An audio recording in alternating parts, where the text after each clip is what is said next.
guys, thanks for joining me today. Today we're going to be talking about Zygopetalum mackayi.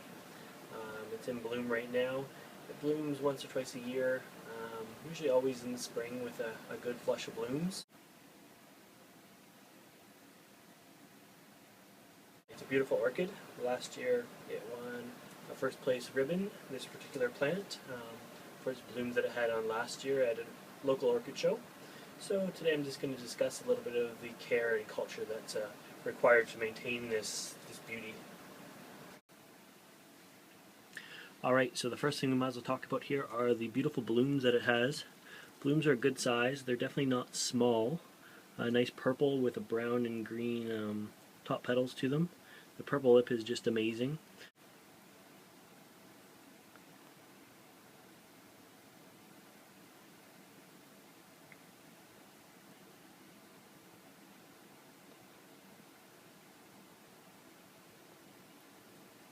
Just an amazing flower. The good thing about these plants is they are super easy to grow, and if you stick with me through the video I will tell you how to grow them.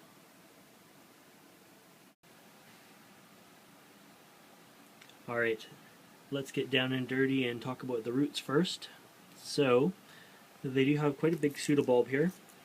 The pseudobulbs lose their leaves after about a year, but the roots are quite thick and fleshy, kind of like Cymbidium's roots.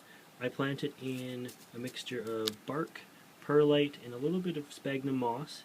These guys do like moisture, but they do like to dry out between, and air to the roots is still very important to them. So they don't like to be in a stale mix for long.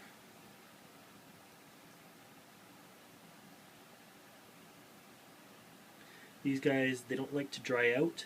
I water them just as they approach dryness. Right now, this feels pretty dry on the surface, but I'm sure if I dug my finger down it would be a little bit moist. Another couple days from now and it'll be time to rewater this guy. Alright, the pot itself, I decided to use a plastic pot that was terracotta colored. I transplanted this guy last year. It was in a terracotta pot, and I found that constantly being moist, the pot actually got a little bit slimy on the outside.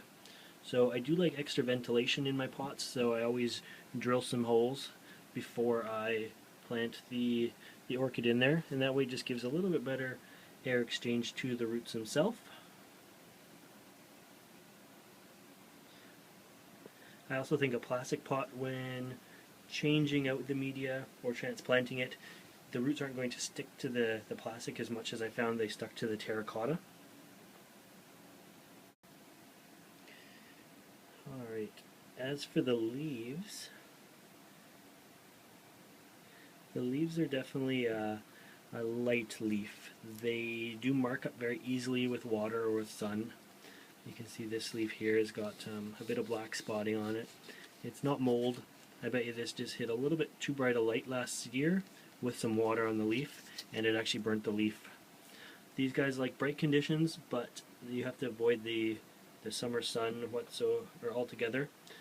In the summer I try to keep them quite shaded, maybe a little bit of morning sun, late evening sun, or underneath a tree where they get some dappled light.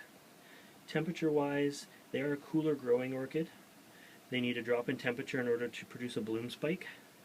If you look down here, the spikes are actually produced when the pseudobulb is still immature.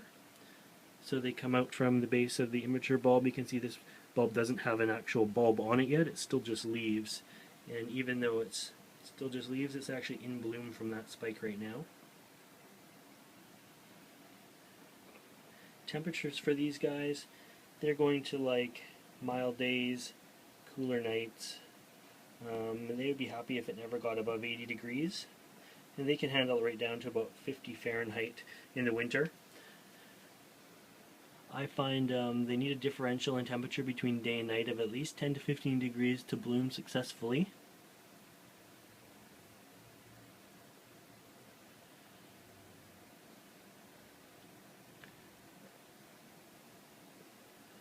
Absolutely beautiful flower. So, I'd love to hear your comments. Please feel free to ask any questions that you may have regarding the care and culture of this plant. I'd love to try to help you and answer that for you. If you like this video, please subscribe to my channel, and hopefully you'll get to see some more videos like this.